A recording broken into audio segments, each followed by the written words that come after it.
Technically, it's a work interview, right? It is, yeah. I mean, Just there's like potential more... clients Yeah, watching, yeah, and it's true. just don't mess it up No. and sell yourself well. And okay, great. Be fine.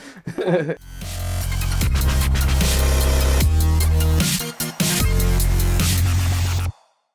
Right, it's great to have you on the show. Tell us a bit about yourself and what got you into photography. Well, I don't really know, actually. Like, honestly, I have no idea. You know, like people sort of say, oh, my dad, like, inspired me. But no, it was just something I wanted to try out.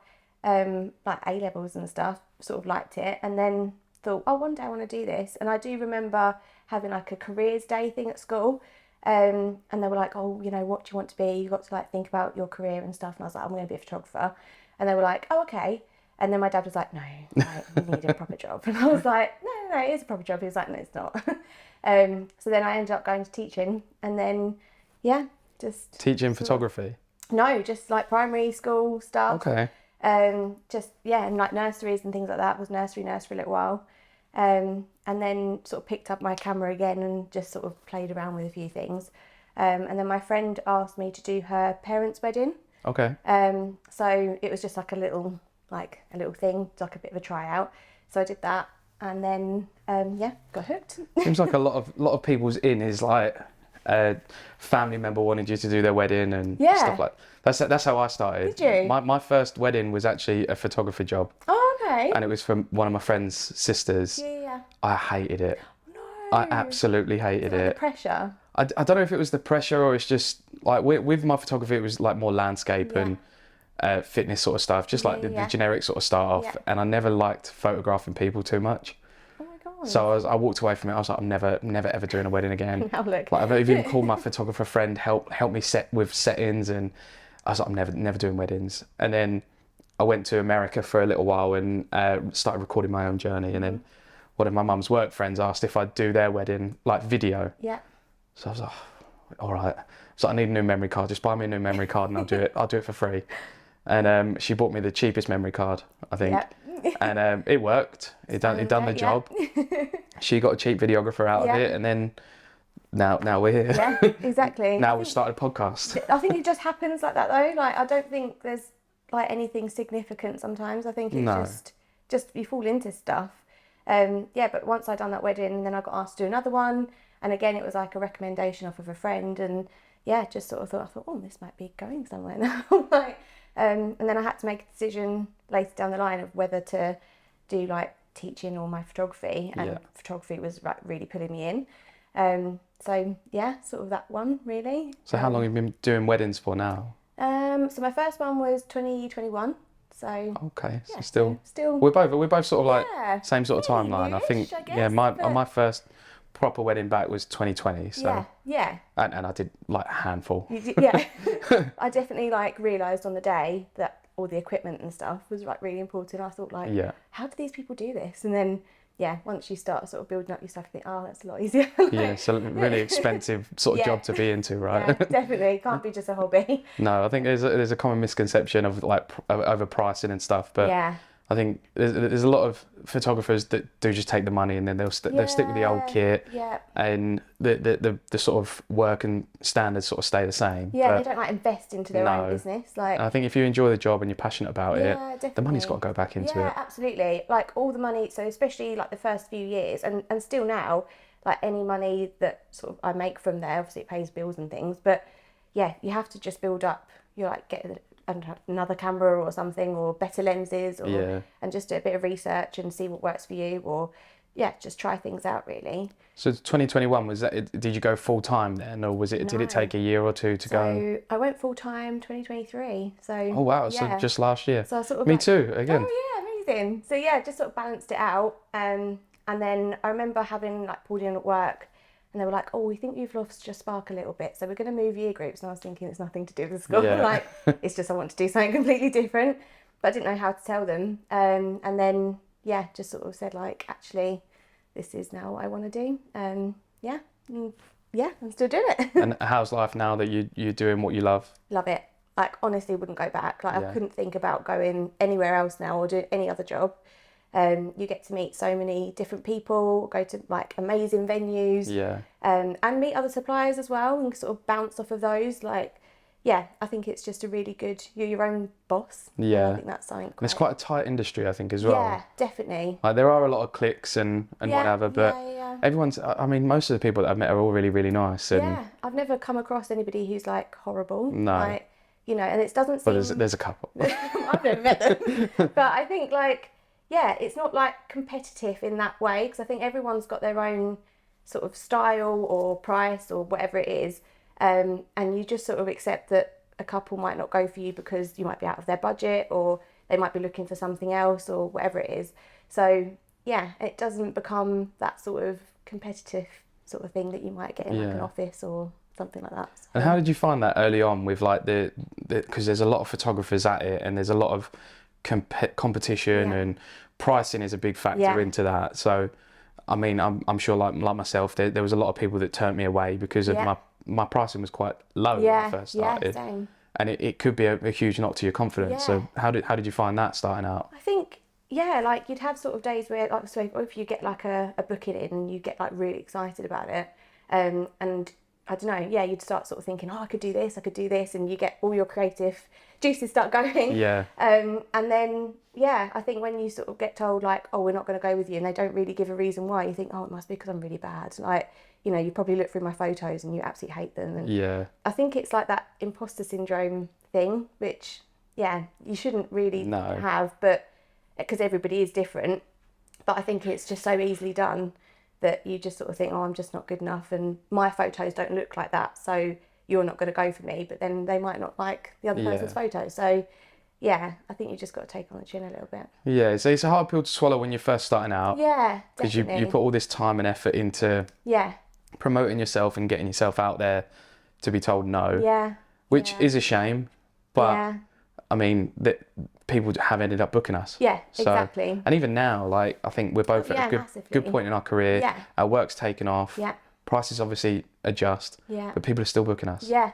Yeah. Obviously, we're still getting a kickback on a few, which can be a bit disheartening. But you know that the day's going to get filled from someone else, which is a nice place to be. And I actually just quite like a reason why. Like, if they just say like, we didn't go for you because we've just found someone that we're better suited to, then that's fine. Yeah. I'd rather them just tell me what I've done. Yeah. Or what I'm doing wrong, or or. I don't necessarily think it's anything to do with what we're doing wrong. No, that's true. Because a lot of time I do ask the couple what their reason was for going for someone else. And a lot of it does just boil down to price or style of work. Yeah. And that is fine. Yeah, exactly. Because my style is not for everyone. No. Your style's not for everyone. Exactly. And style changes every year. So it's I don't think it ever boils down to what we've done wrong. No. Because we're not salespeople at the end of the day. No, exactly. I said this on a podcast the other day that I'm not a trained salesman. No. And I wouldn't selling a car, God knows how. Selling a house, God knows how. No. Like, fair play to the people that do that. Yeah, definitely. But I think it makes when you do get that booking form come through and that deposit come through, I did that. Yeah, and you just sort of it's a really nice feeling. Like, I haven't had somebody do that for me. Yeah. And it is like a proud sort of feeling, isn't it? Really, that you sort of think like, okay, I can do this. It's fine. And then when you sort of realise that you've got lots of bookings and you're turning people away, I think it's when you start to, turn people away because you've already got the date booked. And although it's like disheartening, but it's sort of like, oh my God, like I've actually done this, like all by myself. And like big dates in summer as well. It's obviously not nice when you have to turn people away. Especially like I've got in my contact form, tell me a bit about yourself and stuff like that. Yeah. And it's the ones that like they really put their heart and soul into it and tell you why they want to book you, and you're like, I really want to do your date now as well. I wish there was two of me that. Definitely, like you get like a really amazing couple, like they sound amazing, and their wedding is very much sort of like the wedding vibe is sort of suited to how maybe you do your wedding, or like you just know that you could get some really good shots out of that. And they seem like a really genuine, like happy couple. Yeah. And then you've already got the date booked, and you think, no, like I want to do both. Can you just not do it the day after? Yeah. It's a real kit. Like I've had a couple of times where like that has happened, and then a year down the line, the initial person with that date has cancelled, and you're like, You can't obviously at the beginning go, well, I'm going to bin that one off for you. No. Because you never know what's going to come. No, exactly. And like once you've sort of booked someone and you are committed, like you can't just sort of go, nah, I'm not gonna, can't bother now. Yeah. Like, unfortunately, there are people in this industry that have done that. Really? Photo, video, other industry parts of the industry as well. And I mean, it only takes one bad review, right? Yeah, definitely. And I mean, we've all seen it on. Yeah. There's specific photographers in general that we won't name names. But yeah, that person's done that countless times. Yes. And how does that make you feel as a photographer in the industry that there are people out there that just bail last minute? It's just not nice, is it? Like, it's just, I sort of see myself as a nice person and like quite a good person. And I wouldn't dream about doing that to somebody or being on the receiving end. Like I was a bride. And if somebody had cancelled me last minute, I would be devastated, especially if I really wanted them. Yeah. Because so much, effort goes in and research goes into finding those right people for your wedding. And then for them to let you down last minute and you sort of think, well, now I can't, what am I meant to do? Like, even if you get money back and stuff like that, it's just the thought of they don't care. And you sort of think, oh, okay. I sort of it just adds more unnecessary stress. Yeah. Like if it's a week before, then there's sort of wiggle room to fix things. But if it's the morning of... Yeah. Or if they get someone in place, like if there's a good enough reason, I'm 9 months pregnant, so all of my October weddings, I made sure that I had a second shooter with me for all of those. Yeah. And I've got ones for the following ones afterwards as well, just in case, because the thought of like not being able to turn up or something happening on the day and I couldn't carry on the wedding was just, I couldn't sleep. Yeah. So I, out of my own pocket, paid for other photographers to come with me.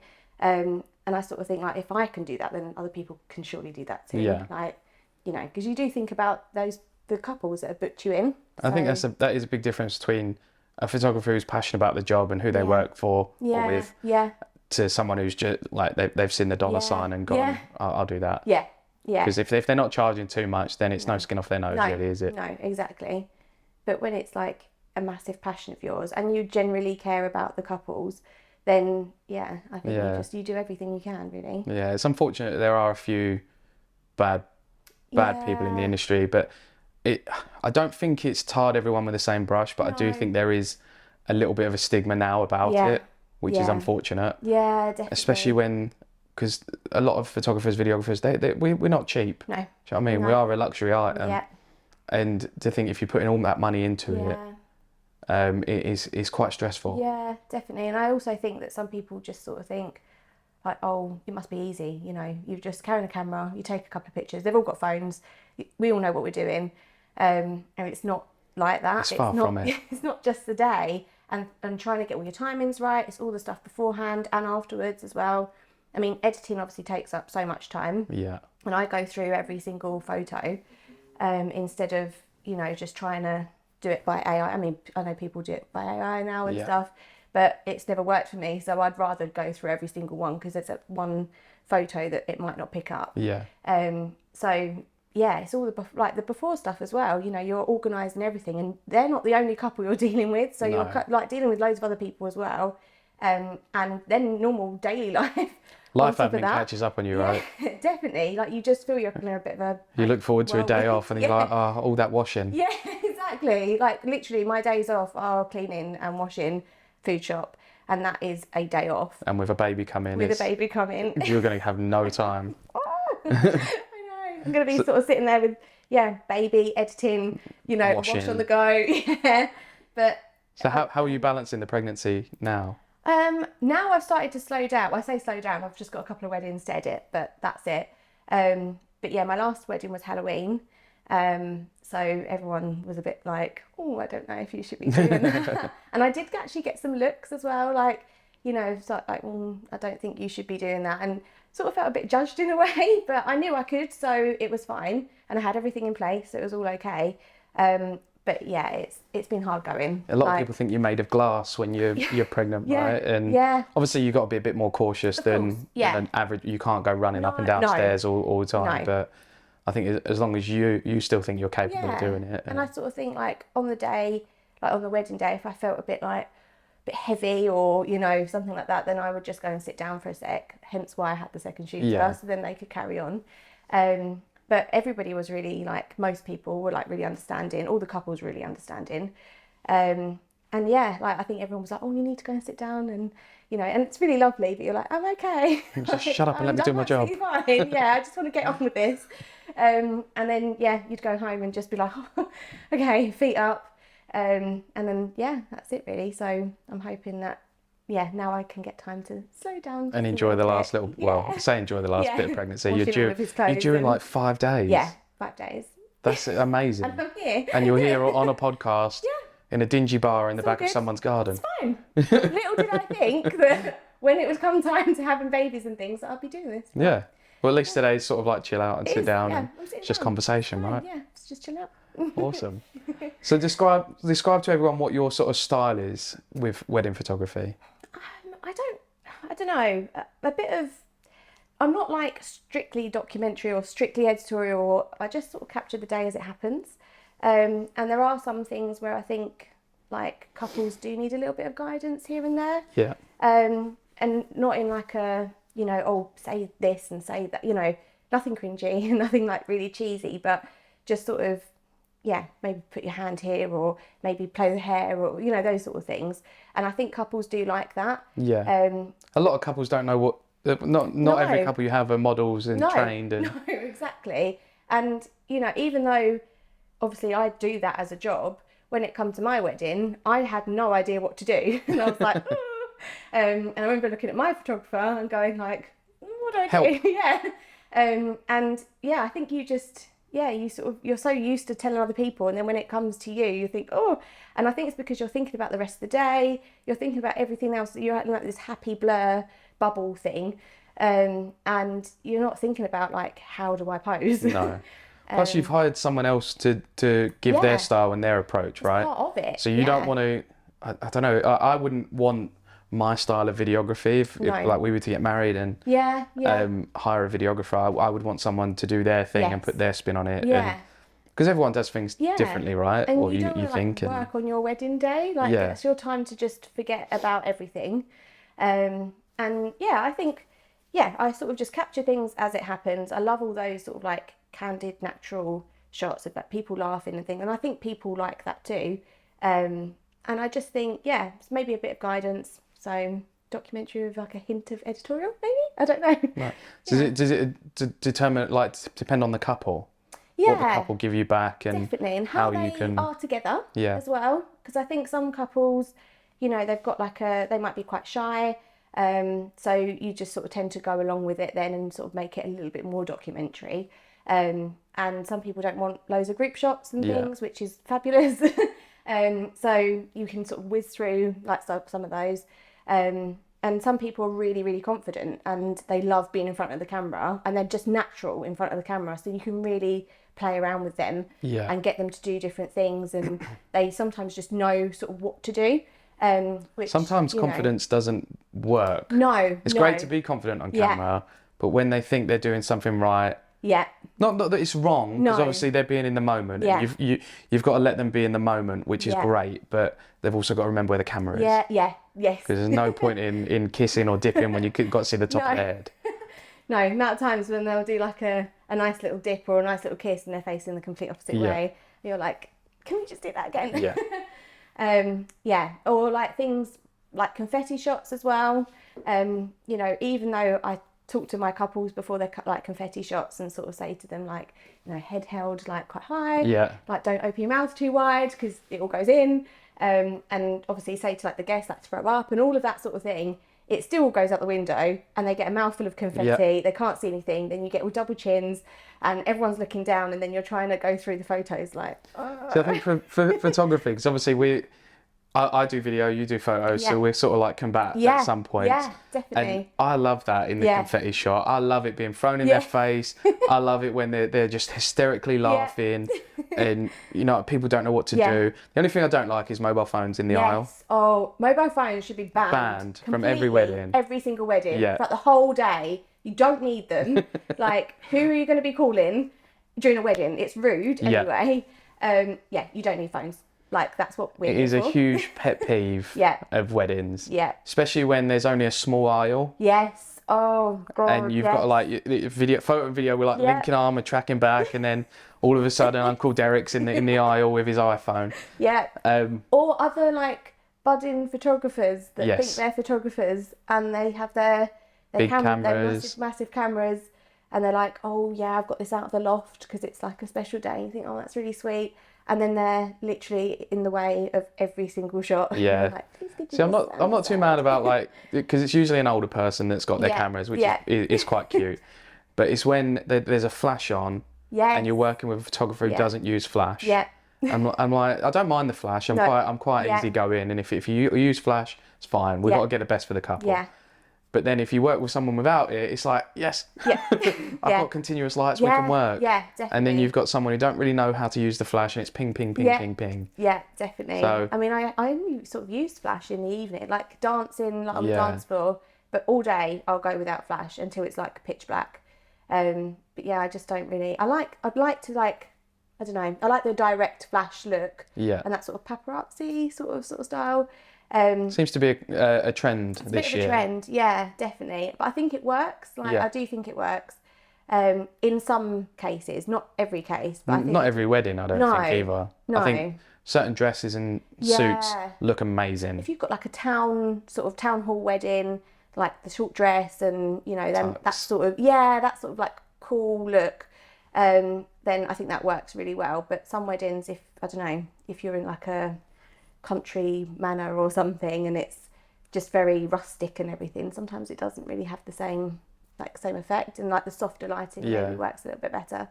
But yeah, it all just depends really, doesn't it? So do you get a lot of couples when they inquire ask if you can do a certain style? Yeah, like lots of people have booked me based on my style, which is really lovely. Or they've sort of said during their like little questionnaire thing that I send out, say like, why did you pick me? And it'll be, oh, we really like your style, which is lovely. But yeah, I've sort of had like a few couples go, oh, we don't want that, or we're not really sure on this. But I think it's that trust the process thing. Yeah. And it's really hard to sort of say like, actually, I know what you need for your wedding. Like you might not think you like it, but actually when you get them back, then you'll know what I mean. I think it's can be a bit irritating when, like I've had it a few times where they've booked me, they've paid the deposit, and then they send me other people's work. Yeah. Can you do this? Can you try that? I am totally open to ideas. Yeah, if there's a certain pose you want to do or something you want to try, a trend, great. Yeah. But when it comes to actual styles of filming and colour grading and stuff like that, that's not my work. No. Like you book me for me, you book you for you. Yeah. And you got to trust the process, like you say, trust the process, and just look forward to what's coming the other end. Yeah, definitely. Like I think I've had like a couple that have sort of sent me some Pinterest ideas, and I think that's really great, but it's nothing to do with their wedding. So it might be like a really garden sort of wedding, and like all outdoors and stuff. But actually all the pictures they've sent me of like pictures of beaches and things, and you think, well, I'm not going to be able to do the same thing. Or they're having like a twilight wedding, so it's all at night, and then bright daytime photos. You think, well, they're completely opposite. I literally can't recreate that. So yeah, I do think that's a little bit, and you sort of have to try, like, say to the couple, like, I'm not going to be able to do it, and they think, oh, well, why? Like, so you can't create a whole different place, change your wedding. It's great having the ideas and the dreams and stuff, really. You've got to have the wedding that goes with the ideas that you're sending. Definitely. Or like, if I can understand when people send you pictures from their venue that they're getting married, I think that's like helpful. Yeah. Because there might be some iconic sort of places. I know like Winterbarns, for example, has the like the door. So, there's all those little places that you know because you've seen it all over Instagram and Pinterest and things like that. So I can understand when couples say, I want a picture in front of that door, because that means something to them and they've seen it. But yeah, when they're sending pictures of like a completely different venue that looks nothing like theirs and go, I want that, and you sort of think, well, I can't do that. I'm not going to like Photoshop it. I think people just think like, oh, it's okay, you can Photoshop that, that'll be okay. It's not. And that adds 12 hours onto one photo edit. Exactly. yeah, it's just not Yeah. not worth it. Yeah, photoshopping can be a real sort of catch-22, right? Yeah. Because if there is like phones or Yes. whatever in That the is way that brilliant. you can Yeah. whip that out, but then some people may want the sky changed Yeah, or yeah. or the grass greener Yeah. and stuff like that, and you're just like, Yeah. you can't change that because it then takes away from what you actually do Definitely. and the actual rawness of a wedding day. Definitely. I did actually have a bride that she asked me, she said that her bridesmaid's dress didn't turn up on time. So she's wearing something a little bit different to the others. It's same colour but different style. So I was like, okay, that's great, that's fine.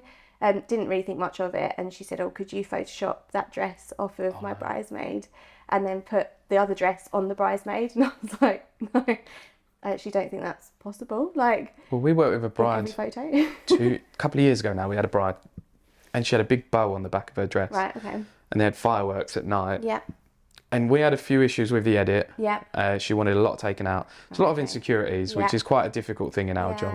Yeah. Luckily, I've only had one or two come back about Yeah. stuff like that, but this one was really bad. Like half her video she wanted gone. Oh, no. And she also asked the photographer, she had a big bow on the back, she asked for the bow to be taken off. Oh, And I'm just like, that. why did You choose chose the dress. Yeah, you chose the dress. You know what it looks like. It just it made no sense to me. No, honestly, like I've heard of like other photographers and they've said like, oh, the dress was too big on the day or like gappy and things. And it's like, oh, could you edit that out in every photo? And it's like, just maybe get a dress. It's thousands of fits you. photos. Like you can't, Yeah. you know, the odd like the spot and you know things like that you can obviously get rid of, like blemishes or stuff that they're really insecure about. I get that, and you sort of think, okay, I can, you know, if you chat to me beforehand, I'm more than happy to do that. It's not a problem at all. But yeah, massive changes like changing a dress. Yeah. You can't do that. Like it's just, you know, and even I think the video is probably even harder. Well, I can't take anything out. You can't do it. No. Whereas photo can be, you know, you can play around with it a little bit more. Yeah. 'Cause it's just staying still, isn't it? But yeah, a video, it's moving. So Tough. yeah, really tough. I don't know how you do it. So when you walk into a bridal prep room, Mm-hmm. it can be quite stressful, and obviously the bride is not used to be on camera.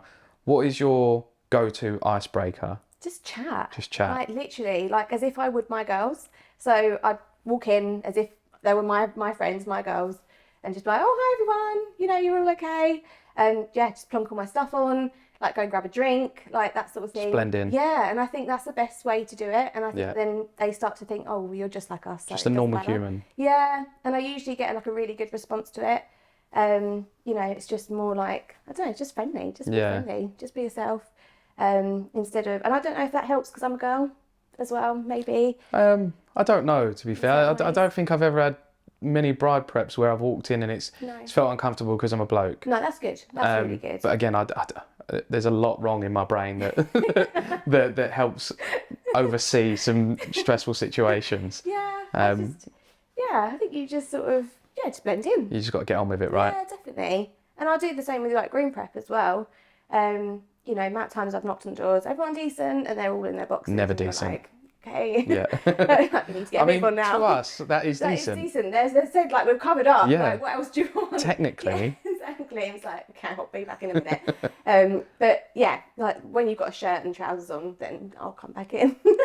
But yeah, I think again, just be yourself, just blend in. You'll get a better like photo, video out of that. Yeah. Rather than everyone being a bit like Stiff. static and a bit stiff. I think if everyone's sort of like they know who you are, they know you're going to be around, they know what you do, then they'll carry on as they like normally are. So I think with that as well, because I think we work quite similarly in that. And then by the end of the day, when you're saying goodbye, obviously you've got to say goodbye to the bride and groom, but then you see all the bridesmaids on the way out, the groomsmen on the way out, and you like see it. Oh. You give them all hugs. Mum gets a big hug at the end of the night, obviously. Definitely. And it's really nice when you can walk away and everyone's saying goodbye and how good of a job you've done. Yeah, definitely. It's I think then you've created a real nice bond with everyone. Just sort of think, oh yeah, I've done a really like good day sort of thing. And I can always tell like there's some weddings where it doesn't give you that buzz. And you sort of at the end of the day you think, oh, it was okay. And it's a bit of a disheartening sort of feel. It might be nothing to do with like the couple or anything like that. It might just be how the day's gone, or sometimes how like the wedding venue sort of run their wedding venue. Yeah. Or like lots of things sort of go wrong during the day and you just sort of think, oh, like, you know, it can't get any worse. But then you get another day where you actually want to stay a bit longer because you sort of think, oh, this is actually really good. So I'm going to get many more photos out of this.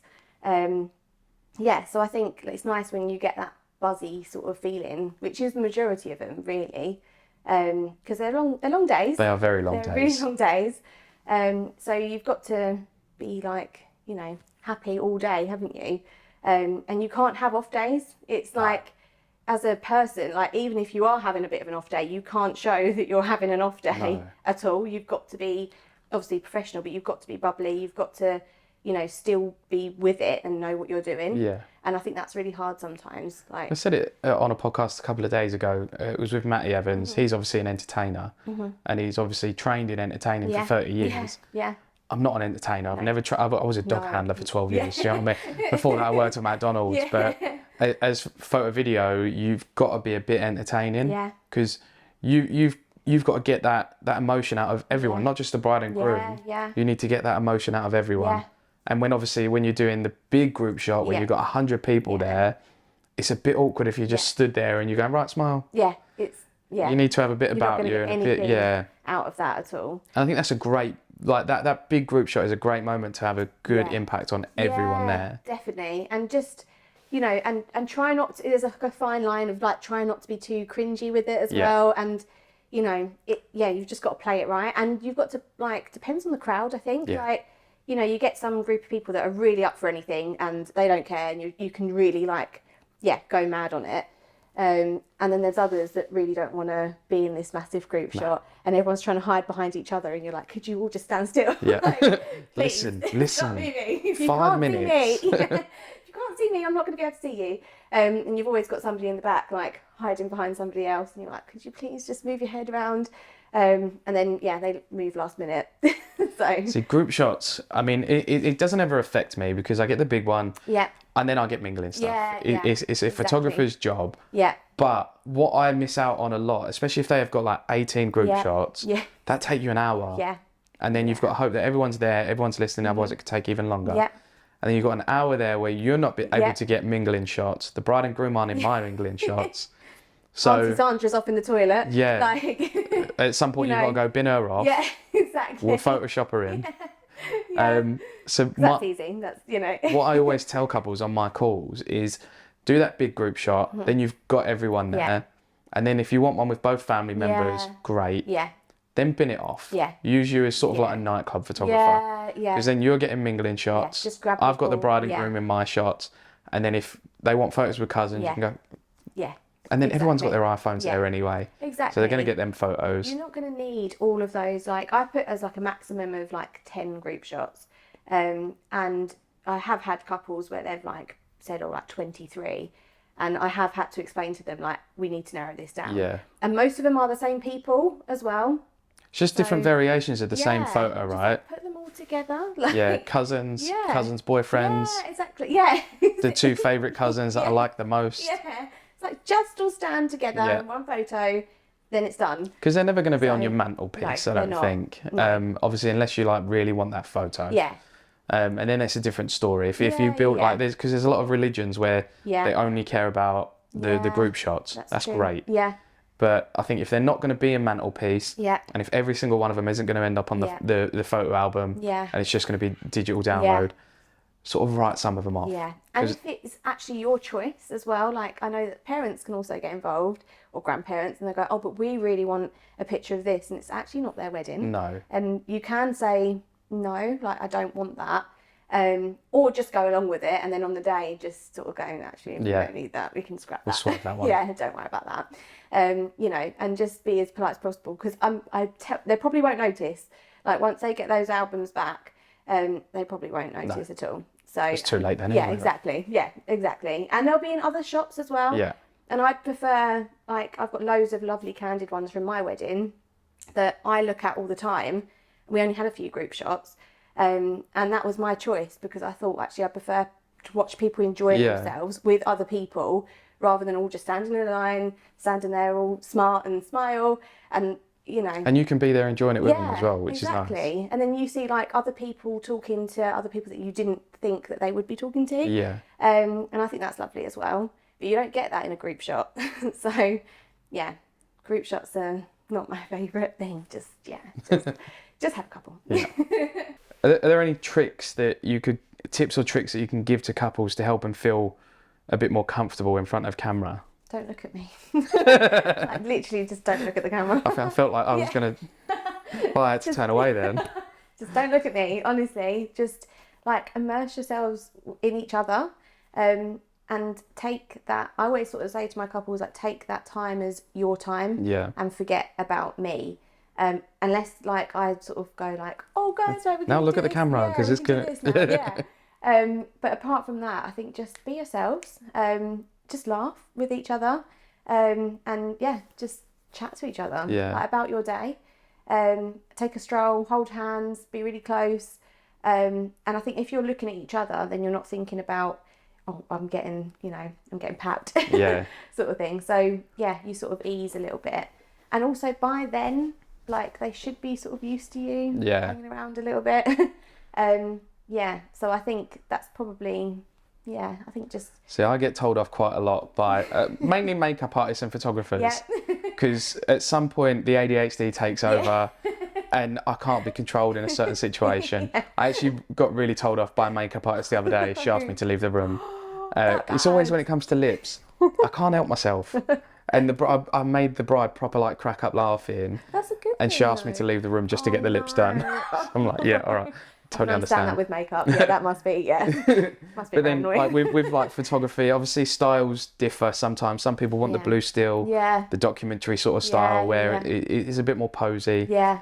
Don't work for me. No. Do you know what I mean? I like that natural. Yeah. And I think that's when I sort of like come into my element, when it's just like the four of us.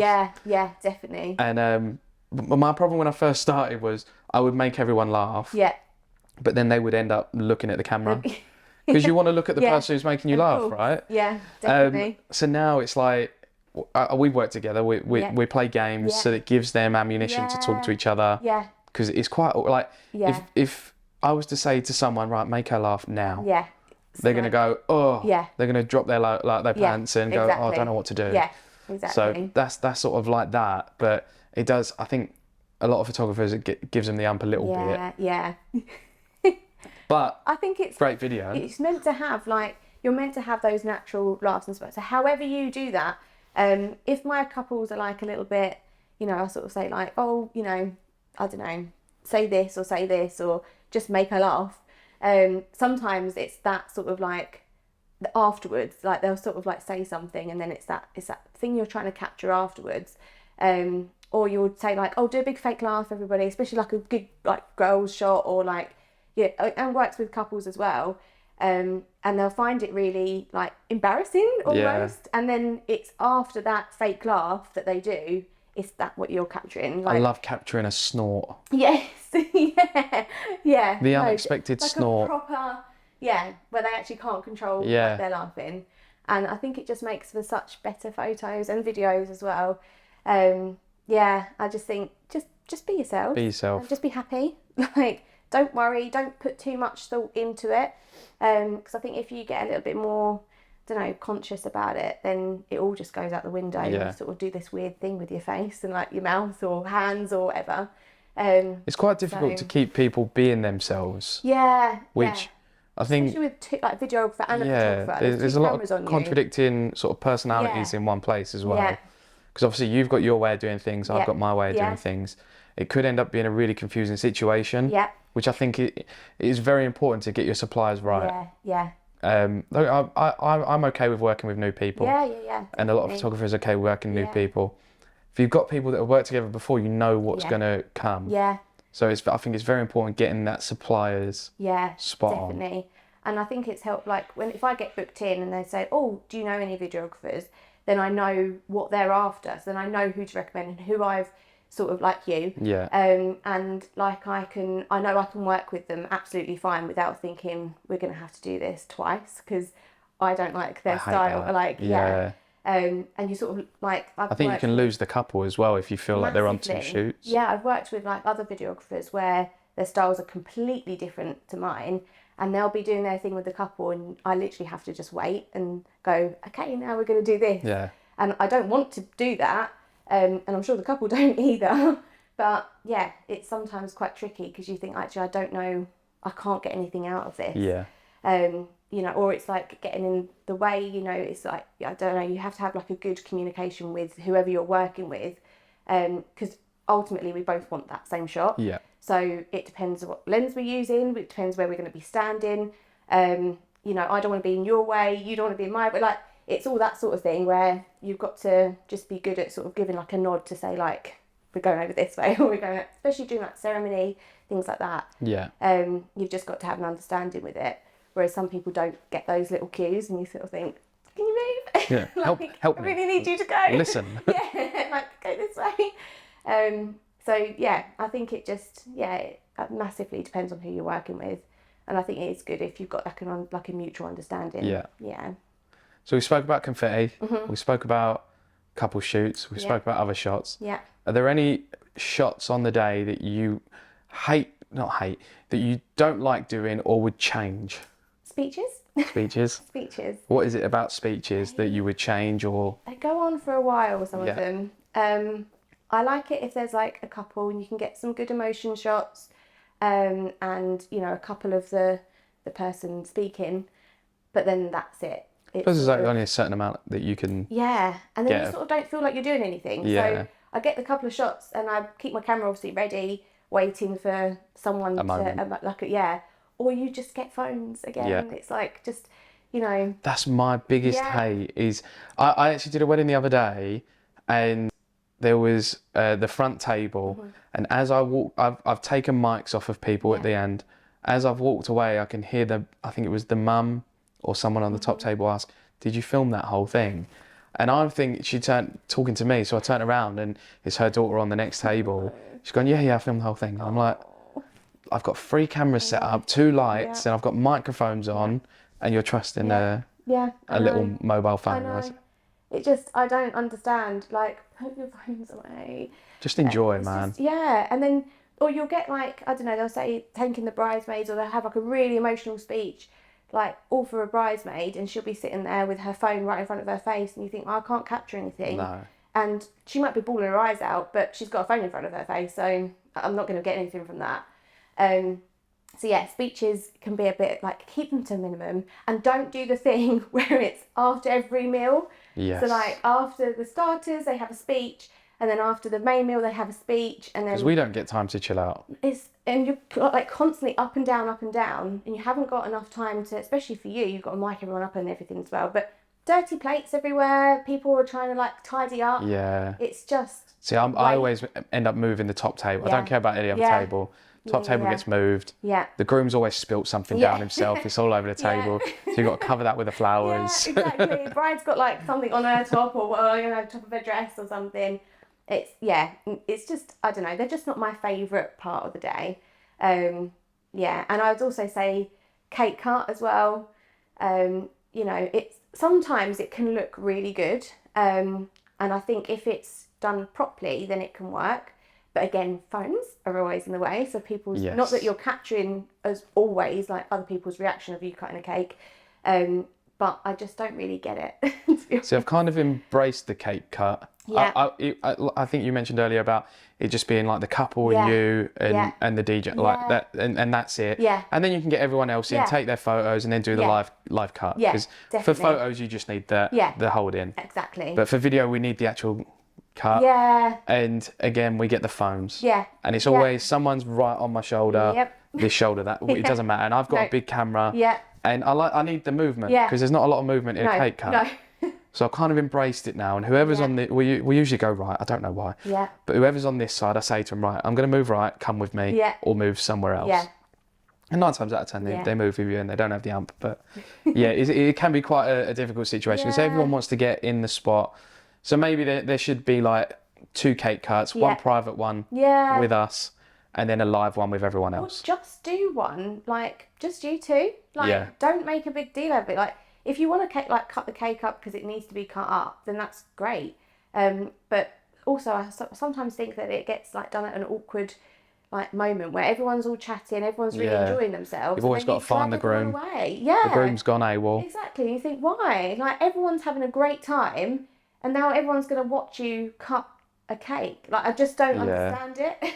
I think another issue that I've got with cake cut is it's always a beautiful, beautiful white cake up against a horrible white wall or white drapes. So if you've got a good venue, if you've got a nice venue that are willing to move it, middle of the dance floor is beautiful. Definitely. You have everyone in the background, they can all be on their phones, you shoot that way, and it works out great. Yeah, I think it's got a lovely backdrop, it really works. It's taken this boring, mundane photo video to this epic moment of your day, and it's traditional shot of the wedding. So why not make every part of that wedding epic? And definitely. I mean, I had a lovely wedding recently, actually. It was in the woods, and the couple sat on it was like a picnic bench, and the cake was on this picnic bench thing. So the couple actually sat on the table and did the cake cut like that. So it was a little bit different. Yeah. But there's some of my favourite shots from that, and it's just everyone was just sort of crowded around. You've got some people in the background, nobody was on phones, and because they were like at the back of them sort of thing, so they could they're all like rounded, and it just sort of made it a little bit more unique rather than, and there's like no then anti-climax. I think like sometimes it's like, okay, we'll cut it, and then everyone's like waiting for some sort of big hey. And we've then got a rush to get onto the dance floor. To I've got lights, I've got cameras, and we've got to be in position. Definitely. And if you've got a good DJ, it's fine because they know then we've got what we need. Everyone can go and get what they need. But then there are some that are either new on or they're a bit old school that go, right, we're going straight into dance now. And you're like, panic. What do I do now? Change all my light settings and like, then you've got to, try to get yourself into a good position. You're not really sure where they're going to stand. Do you want the DJ in the background? Do you want the other people in the background? And there's always somebody, again, that tries to get in your way. Yeah. And you're like, actually, I need to be there. And then you need to move back because I use prime lenses, so I have to move or the subject has to move. I'm trying to squidge back a little bit, and then someone will stand in front of you and you're like, no, I just need this bit clear. All whilst they're trying to have this romantic dance. That can be a little bit stressful. Yeah. I mean, I love like a good first dance. And sometimes they don't stay on the dance floor long enough either. No. And that goes for afterwards. So, I know lots of people have like their first dance and they call everybody up and they can put a few good songs on, then everyone's up and dancing, and that's brilliant. But if the bride and groom leave that dance floor, everyone else leaves. You get two. And you've only got a half an hour slot before the buffet's out. And exactly. My biggest piece of advice to couples at the moment when we do our final details call, or on the lead up to the wedding, is pick the first 2 or 3 songs after your first dance. Yes. Yeah. Don't have, because a lot of people have a slow song for their first dance, beautiful, and then they go to another slow song, or if it's an old school traditional. DJ, they'll go to an older DJ like disco song, and it's like it doesn't work for a younger crowd. So pick those first 3 songs and make them bangers. Yeah, make them really good. 2000s R&B. Yeah. People have forgot about them, and as soon as you hear that song, you go, all right, I'm going to get on that. Especially if they're like our age group sort of thing. Put some of those 23, 24. Yeah, that's our age group. Yeah. Ish. Give or take. Give or take a few 90s. Yeah. It's fine. And I think just put on some like early 2000s stuff, because that's what people are going to be dancing to. Everyone will know the words. Get everybody up. Some of the older people might not, but that's it's okay. Like sort of thing. You want as many people as you can up. Because otherwise it just becomes a bit awkward, really. So, have you got any other tips for couples on how they can stay present on the day while they're being photographed? Yeah, I think it's important to take a moment to step back and actually look at your wedding as a couple. Pay a lot of money for it. Exactly. It's a huge day, and all your lead up, you spend evenings, weekends, all the time you've got planning this wedding, doing your research, booking your suppliers, contacting all your suppliers, making sure everything's going to run all smoothly. Then you've got all the outfits and decor, everything. It's such a lot of work. And then people just sort of, just like they want to enjoy themselves, but they don't remember any of it because they're not actually looking at it. So I think take 5-10 minutes out with, your new partner, like your new husband or wife or whatever, and just Would you suggest that immediately after ceremony, or just at a random point throughout the day? Yeah, definitely. Whenever you can get a chance, just sort of think, now I'm going to take like a step back. I had my wedding at my uncle's house, and we, sort of took a moment back, and it was literally a few seconds. But I just remember looking. I think we were playing golf at the time, like crazy golf, and I was like looking at everything, just thinking, oh, this is all panned out how I wanted it to be, and just seeing all like your family and friends in one place. And it was that sort of like, oh, okay, we've done it. And we just sort of looked at each other and had like a moment of, this is our wedding. Like, and I think that's so important to do, because I remember those moments. It's a good opportunity once we've done our couple shoot. Yeah. We obviously did Amberley and Bradley's wedding. Yeah. And it was at Broome Park. Yeah. And we took them onto the golf course. Yeah. Got a bit wet. Yeah. Disgusting, but it was actually created really beautiful photos and videos. Obviously, when we finished, me and you left. Yeah. And we told them have a slow walk back, and they had to walk back with an umbrella and jacket on. Yes, it was a fair walk. Yeah. Like if you're in heels, especially. Yes. Yeah. Absolutely. Sinking into the grass. Yeah. But it's plenty of time to sort of have that moment. Yeah. They could see the whole of their venue, and it's a great top tip, and I think a lot of people need to take that on board definitely. as well. Like sometimes I'll say to the couple, right, you go take a long walk back, I'll be behind, and then you can still capture like little moments of them like still walking and things, but they won't realise that you're doing that because they know that they're going back. Yeah. Or that you go first and then give them a moment just to chill out a little bit, because you don't get a chance. Like it goes so quickly. Yeah. And I know people say that a lot, and it's like such a cliche thing to say, but it does go so quick. I mean, if it goes quickly for us. Yeah, exactly. It's like, you're there in prep, and all of a sudden you're on first dance. You're like, how do we? You black out when you're driving a bit, and you're like, exactly. I've driven 30 miles. What the hell have I done? Yeah, definitely. So it does go really quickly. Yeah. So I think it's really important just to take a step back. Are there any red flags that couples should look out for when it comes to booking a photographer?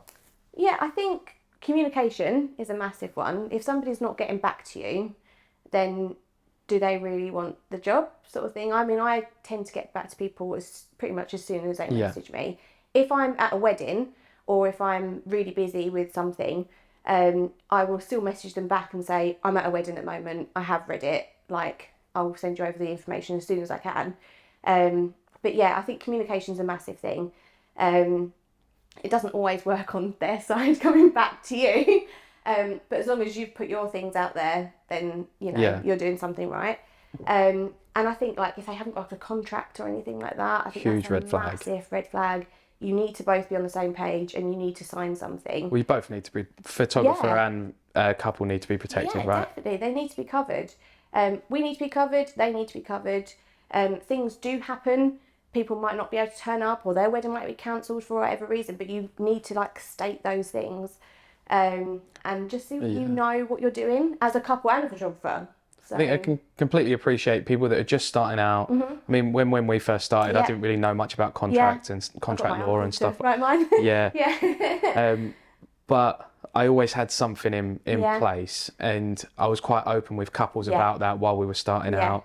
And even if the photographer, if you want someone new or whatever, maybe you get like an email, an understanding in an email, something so you've got a paper trail. Yeah, definitely. That if something does go wrong, we've seen it. Yeah.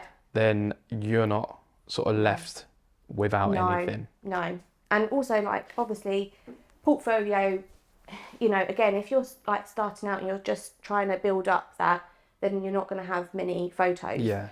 Or videos or whatever it is, like any content to put out there. But ask to see their galleries, and if they don't say no, then I think that's a bit of a why not? Yeah. What are you trying to hide? So I think it is important to see a gallery. Everything. Yeah. Because everyone shows their best work, right? Yeah, absolutely. It's how we market ourselves. Exactly. If any couples ask me to see like galleries of mine, just so they can sort of have a look through the whole day, because obviously you only see a snippet online on websites and things like that. So if they see like a whole gallery, I think then at least they know from start to finish what it's going to look like, and whether it's for them or not. Because they might just see, a couple of lovely bits on Instagram, but they might look at the rest and go, actually, really like it's not that. really for us. And that's fine.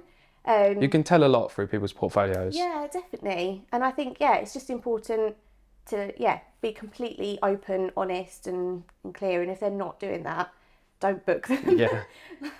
Because, if they're trying to hide something, it's your most important day. Exactly. You don't want anyone just rocking up. Yeah, no. So. That's a great bit of advice, and I'm sure that'll definitely help people in their planning process as well. So we've got a couple of questions from, they're called Dick and Danny. Oh, yeah, okay. Two pets in the yard. They sent an email and they want to know, what's the weirdest thing you've seen at a wedding? Oh gosh. Okay. Weirdest thing. I don't know. I'm trying to think. There's so many. Weirdest thing I've seen at a wedding.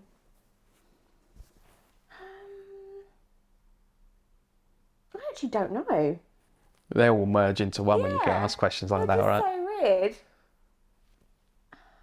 How long have I got? Maybe you can message Dick and Danny privately on that one. I think so. I actually don't know. They've also asked, what's the coolest thing you've seen that you would recommend doing? Something that's not like a normal trend or... So, again, recent one I went to, they did, obviously this was like, sort of near Halloween time, but they did a pumpkin carving competition. Oh, that's cool. So cool. Instead of a first dance, they said, we don't really want to do a first dance because it's not really us, which is fine. But we're going to do a pumpkin carving competition. So like the celebrant sort of doubled up as like a judge. Yeah, yeah, literally. And she was like announcing it all, and you had like a certain amount of minutes to like carve this the pumpkin, and then it would all get judged. So that was a really cool thing. And I suppose you could do that with something else as well, couldn't you? Really, you could do, I don't know, something creative or just something different like that. I think that was really cool. That is really cool. Yeah. Sort of like a seasonal one then, though, isn't it? Definitely. Yeah, you could, I don't know, you could probably do something, Easter eggs. Easter egg, yeah. You could do something to go with like the season. Oh, that's pretty cool. Or maybe you could do like maybe portraits of each other. Yeah. Or something like that. Or like portraits of the bride and groom and then judge it. Add a little bit of competition. Or... I think that's quite a good idea, yeah. Yeah. Gets everyone involved. Cool. Yeah. And so there's a lot of competition in the photography world. Mm-hmm. Why should people choose you over other people? What separates you from other people? I think it all boils down to personality. Like at the end of the day, obviously photos, the style of photos and things like that, obviously important. But if you know what you're looking for, and you know the sort of style of photography you're after, and you know the sort of tones that they edit in, and you like all of that sort of stuff, then it boils down to, are you going to get on with that person during the day? Because they are with you all day.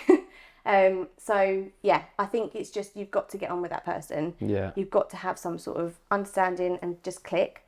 And ultimately, obviously you don't have to be like best friends forever, but you have to like be friends with each other. And don't sort of just see your photographer or videographer as, they're just there to work. Like it just doesn't work like that. You can't do it like that. If you want them to mingle in as one of your guests, but happen to have cameras with them on the day, then you need to get on with them too. Absolutely. And sort of just, just sort of get the same vibe, sort of like that sort of thing, really. That's probably what I'd say, yeah. Well, you've given us a lot of great advice and some great tips already. What would be your top 3 tips and tricks to make a couple's wedding day run seamlessly? So planning beforehand is massive. Like, don't just chance things. Even if you plan like massively, then things still go wrong. So it's okay if they go wrong, because you know that you've done everything you can to like get things in place. But I think, just be as organised as you possibly can. Some things like will happen spontaneously on the day, and that's what you want to happen. You don't want everything to be completely regimented. But things won't sort of, yeah, things won't go seamlessly if you don't plan beforehand. Yeah. You don't want to be planning on your wedding day. So that's a massive one for me. And you can also tell whether a bride or a groom have planned it down to a T. Given, you know, I give like timelines and order of the day and stuff like that. If you've got a good order of the day, you know what's happening, what's time. It doesn't really matter, because you can just, even if things get pushed back or forward or whatever, it doesn't matter. You can still sort of follow that. But if everything's a little bit ad hoc, then it doesn't work. No. So plan. I would, yes, probably like I said earlier, like take the step back. Yeah. Make sure you reflect on your day as it's happening, because you will forget things, and you know, obviously you'll get your photos back and you'll get your videos back, but there's nothing like being present on that day and just looking out and seeing all your family and friends together. So definitely do that. And also like have things to like with the gaps, like fill in the gaps. So you want to be able to have, I don't know, activities to do, games or something to happen during the day, because there are moments during the day when not a lot goes on. Yeah. And you might not be there, like as a couple, you might be having your photos being taken, or, you know, you might be asked to do something. So you've just got to remember that actually your guests they need entertaining like all day. So yeah, make stuff happen for that. So yeah, games, stuff to do, little props and things. You could do like your own photo booth or something creative or whatever it is, but just fill those gaps. There's three great tips there, and again, I think it will help a lot of people out when in the planning process. Before we wrap up, I have got you a couple of little presents. Thank you. Again, I don't know if I've put in this podcast today that you are having a baby in 5 days. So excited. That is crazy. Thank you. Oh, There you go. There's just a couple of little things in there. Can I open it? Absolutely. Is that all right? Thank you. This can be in my hospital bag. Yeah, I've got there's a little sticker on the back of it. Oh my God, I love that. Yes, dying for a drink. Thank you. It's not for now. 9 months. Thank you. Oh, that's really sweet. Oh, these are really cute. Oh, thank you. I did order a little baby grower as well, Oh my God. but it hasn't arrived because Amazon are absolutely useless. But it says on the front, photographer in training, I Oh my think. God, he's going to be my little princess, definitely. Oh, thank you so much. These are so cute. Thank you. There's another little coin in there as well. Oh my God. It's a mum and dad coin. Oh my God. So you, like when you've got pooey nappies, flip the coin. I love that. I think it's weighted for dad's I was side. gonna say, hopefully. Oh my God. I love that. Yeah, it's just going to be constantly on Dad's Absolutely. side. Yeah, we'll flip that in the dark. I've been carrying this thing for 9 months, so you can For do at least the something next now. 9 months, Yeah, he gets exactly. every nappy. Yeah, I think that's fair enough. Amazing. Definitely. Well, it's been great having you on the show. Thank you. Plug anything you want, where people can find you, Instagram, website, all the good stuff. Yeah, Instagram. So Lois Brown Photography. That's on everything really. So website, Instagram, Facebook. Yeah, have a look on my website and you can contact me through my website or just like DM me or whatever. I'm quite easy to sort of get hold of, and I still will be answering like emails and stuff as and when. But yeah, just email me, message me, whatever. Really, Awesome. Whatever's easiest for people. One last question. Who do you want to see next on the podcast Ooh. to keep you entertained during mummy mode? Ooh. Maybe another fellow photographer. Fellow photographer. Yeah. Meg Marie. Meg Marie? Yeah. Okay. She's also a mummy. She's got twins. Oh. So yeah, I think that would be quite a good one to, interesting. Yeah. We'll reach out to Meg and Yeah. see if we can get her on the show. Yeah, I'm sure Awesome. she would. Well, then with a crisp high five. Thank you. Awesome. Thank you. Job done.